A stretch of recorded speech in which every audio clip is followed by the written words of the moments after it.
Šiuose apmokymuose aptarsime dialogų kūrimą bei kokias funkcijas dialogai gali padaryti. Tai pirmą sukuriam dialogą šiame langelėje, tai pavyzdžiui test dialog ir paspaudžiam šitą pliusiuką. Ir atsiranda tarp šitų daugelio dialogų mūsų dialogas. Kaip matome, test dialog. Ir kaip matome, yra toks main. Tai yra pagrindinis, kaip pasakyti, iš ko viskas išeina. Ir kaip minėjau, kad mums bus reikalingas ID. Tai šitas ID 292 bus reikalingas norint įkelti dialogą iš žaidimo builderį arba patį žaidimą. Ir pradėsime kurti dialogą. Pavyzdžiui, įdedame dialogą, tai add child paspaudžiam ir štai pridedam dialogą. Galime kur norime ir bus pirmas prasidės tos NPC. Nieka neprasidės nuo paprasto žaidėjo dialogas. Ir štai jau padarėme me, tai yra NPC, tai yra PC, žaidžiantysis. Norint, kad neišmėtytų šių rutuliukų kaip belekai, paspaudžiame raudoną šitą objektą ir išsaugo būtent, kad būtų šitoje vietoje. Tai dar dameskime kažkiek tai, kad daugiau atrodytų ar būtų aiškiau. Tai prašom taip. Dabar būtų šitaip. Geriausia, kad baigtųsi paskutinis me, nes patogiausia būtų, kad dialogą uždarytų žaidėjas. Dėl to ir būtų patogiausia, kad jisai paskutinis atsakytų. Paskiau yra remove child, tai remove child spaudžiame su šitą rodiklytę, kaip matote. Remove child ir removins būtent mums nereikalingą daiktą. Pavyzdžiui, removinam ir pradingo. Ir taip galima removinti po vieną, jeigu removinsime, pavyzdžiui, jau nuo pat pradžios, tai ištrins visą medį. Jeigu ištrinsime šitą, tai ištrins ir šitą rutuliuką, ir šitą rutuliuką. Tai galime pavaizduoti. Removinam. Ir štai ištrinė viską. Vėl prikeliam, kad galėtume parodyti kitas funkcijas. Tai, pavyzdžiui, dar pridedam childą. Pridedam. Dabar dar NPC pridedame. Nu ir užteks. Kaip matome, apačioje dar yra toksai kaip zoom in ir zoom out. Tai, pavyzdžiui, atitolinam ir priartinam. Čia viduriukė yra. Toliau. Kai kursime dialogus, viskas paspaudus ant rutuliuko pamatom dialog tegas. Tai čia rašom visus dialogus. NPC, ką nori, pavyzdžiui, NPC parašyti, pavyzdžiui, labas. Ir parašom labas ir tada išsaugom. Išsaugomo mygtukas yra šitas, aišku, dėja be jokių žodžių, bet spaudžiam išsaugoti. Štai išsaugojam. Toliau. Tada, pavyzdžiui, rašom prie me irgi labas kaip atsakymą. Vėl išsaugom. Paskiau subject, tai yra NPC, tai galim parašyti koks NPC, pavyzdžiui, vaikas, o nebūtina keisti, nes taip ir aišku, kad tai bus žaidėjas. Paskiau, kaip matome, yra priority. Priority tai labiau galios, kai daugiau dialogų išeis iš main, o iš main reikalinga tam, kad jeigu norės, jeigu bus dialogas sukurtas taip, kad sugrįžtų pas šį NPC. Tai kad jeigu gavo kažkokią užduotį, galėtų grįžti. Kaip sakant, čia yra pradžios užduotis tebūnie dialogo. Ir mes, pavyzdžiui, pašnekam, baigiam šnekėti ir nueinam pas kitą NPC, nueinam į kitą dialogą. Kai baigiam su kitų dialogų, mes gauname tagus, tai yra priskyrimą. Ir tada jau atėję pas tą patį jau nebegausime šio dialogo, o gausime vieną iš šitų, kuriuos mes parinksime. O šitas priority leidžia jums, kad tikrintų pagal priority. Jeigu, pavyzdžiui, turėtų tokius pačius tagus, priskyrimus, tai priority vienas jums leistų, kad būtent vieną išmestų, o ne nulį. Tai dabar pereisime prie funkcijų. Dabar taip, kaip matote, čia yra kada modifikuoti ir taip toliau. O čia yra pagrindinis dalykas, tai yra condition ir function. Kondicijos ir funkcijos. Tai pradedam nuo funkcijų. Funkcijos yra skirtos, kad gautume daiktus, priskyrimus, tagus ir kitus dalykus. Visos būtina funkciją dėti ant me ir dar turi po me būtinai būti nors vieną kartą NPC. Tai, pavyzdžiui, dabar spaudžiam ant me, pasirenkame funkcijas ir, pavyzdžiui, norime pridėti funkciją. Tai, pavyzdžiui, kad darytų dialogą, set var, tai yra priskirti kažkokį žodį, pavyzdžiui. Arba, kaip sakant, kaip geriau suprantama, tagą.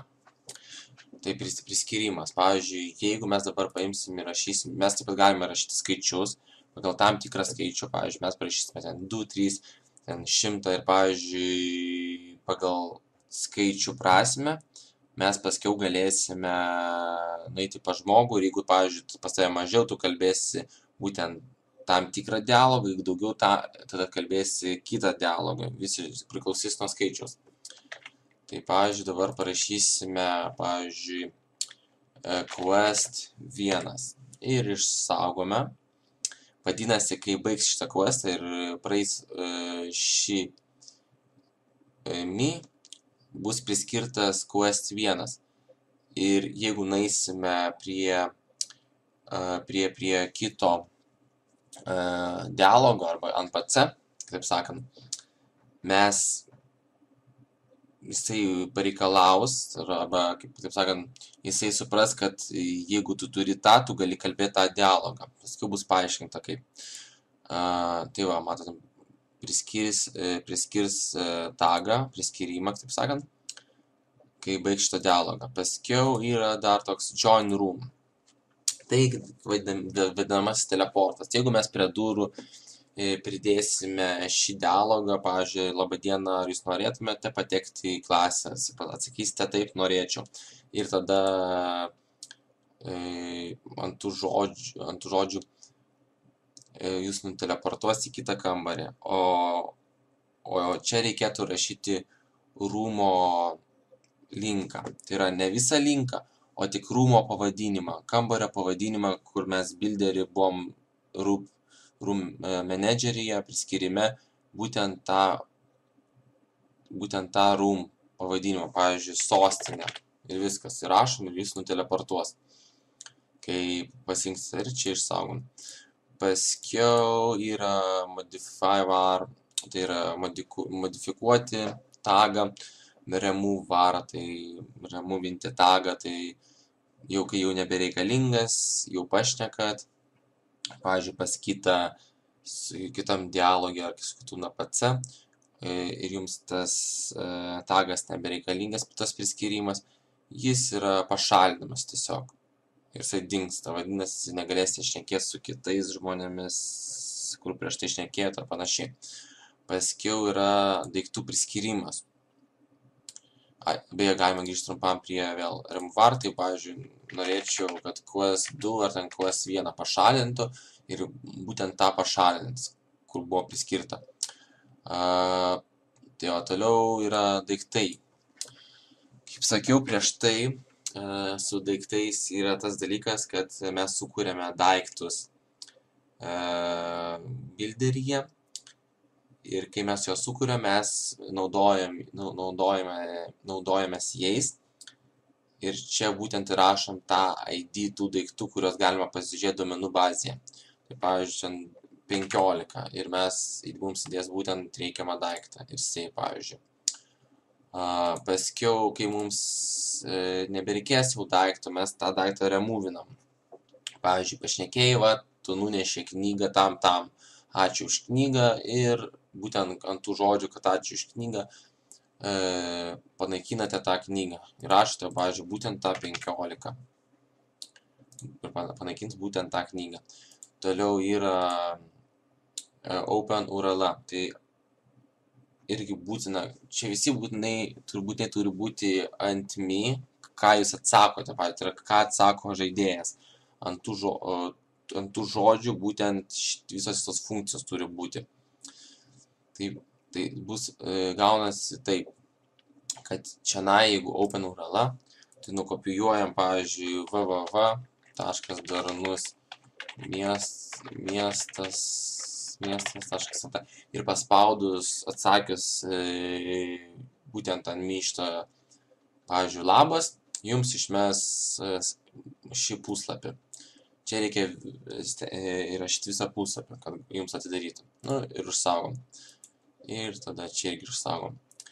Tiek funkcijų yra. Dabar kondicijos. Kondicijos skirtos jau, kad mes galėtume matyti, tai yra, kad negalėtume ateiti pas žmogų nepadarę kitos užduoties. Tai dabar atidarom. Čia vars, varmo, varles. Tai čia, kaip sakiau, su skaičiai skirti yra. Tai tiesiog, jeigu mažiau už ten 100, tai kalba būtent tą, pavyzdžiui, šitą dialogą. Jeigu daugiau už 100, kalba šitą dialogą. Paskiau has var. Tai yra, jeigu, pavyzdžiui, prašom has var, tai jeigu turi quest vienas tagą, tai yra priskyrimą, tai, pavyzdžiui, paspaudžiam ant šito ir padarom taip. Kondicijas jau galima dėti kur nori, ta prasme, aišku, geriausia būtų taip, jeigu norite, kad pasirinktum atėjus prie NPC, kurį dialogą pasirinktų, tai, pavyzdžiui, va čia priskiriame tą tagą, pavyzdžiui, quest1 ar ten quest2 ar panašiai. Ir tada, kai turėsite quest1, ir čia išsaugom, tada kalbės nebe šitą, o va šitą dialogą. Jeigu mes norime, kad atsakymai priklausytų, ar, pavyzdžiui, mes padarėm tą užduotį ir mes žinom atsakymą naują vien dėl to, kad mums kažką tai naujo pasakė. Pavyzdžiui, mūsų kelias yra pagrindinis eiti čia ir pasirinkimas buvo tik vienas tebūnie. Tačiau mes pasišnekėjom su kitų žmogum ir mums pasakė paslaptį. Ir mes žinodami tą paslaptį, dabar galime kitus 2 pasirinkimus pasirinkti. Ir mes tiesiog, kai pasako paslaptį, mes priskiriam žodį, kad mes tai žinome, pavyzdžiui, kaip sakiau, set var. Tai dabar, pavyzdžiui, mes jeigu žinome, kad gavo tą naują varą, paimam, priskiriam, kad, pavyzdžiui, has var, turime tą tagą. Tai, pavyzdžiui, quest2 ir išsaugom. Vadinasi, jeigu žmogus atėjęs iš kito užduoties, kuri buvo skirta, kad jums palengvintų užduotį ir iš karto atsakytų tą klausimą, tai jau galėsite rinktis ne tik šitą užduotį, tai yra atsakymą, bet ir šitą atsakymą. Jeigu ir čia priskirsime, tai galėsite ir šitą atsakinėti. tačiau neturite tago, tai galėsite tik tai šitą atsakyti ir nematysite kitų. Toliau judam. No var. Čia yra tokia idėja, jeigu, pavyzdžiui, neturite quest 1, quest pirmą pasirinkam geriau. Jeigu, pavyzdžiui, čia, jeigu nieko neturite, čia, pavyzdžiui, jeigu turite quest 1 priskyrimą tagą, jeigu čia turite, pavyzdžiui, mes neturim quest 1. Ką mes darysime? Tada paimam, padarom taip, no var, tai yra, jeigu neturite priskyrimo quest 1 label pavadinimo, tai jūs kalbėsite būtent su šitą dialogą. Toliau, kokios dar funkcijos čia yra? Taip, dabar jeigu yra daiktai, jeigu, pavyzdžiui, mes turime daiktus, tai, pavyzdžiui, jeigu gavom knygą, tai mes vėl pasirenkam, pavyzdžiui, knygą, kad turi knygą. Tai has item. Tai būtent, jeigu turi šią knygą, galėsite kalbėti su šiuo dialogu. Ir parašom tos knygos numerį, ID 15, pavyzdžiui. Ir išsaugom. Taip pat yra su no item, kai nėra daikto. Tai, pavyzdžiui, nėra knygos. Tada irgi padarom, pavyzdžiui, kad šiandien nėra knygos, irgi čia šnekėsite. No item, tai vėl parašom, jeigu neturime 15 knygos, kalbėsite šiandien. Ir išsaugom. Taip pat galime padaryti, kad mūsų, pavyzdžiui, tam dialogui reikia 5 knygų skirtingų. Tada paimam, pridedam, gerai, ne 5, 2 skirtingų knygų, čia galima, aišku, ir 5.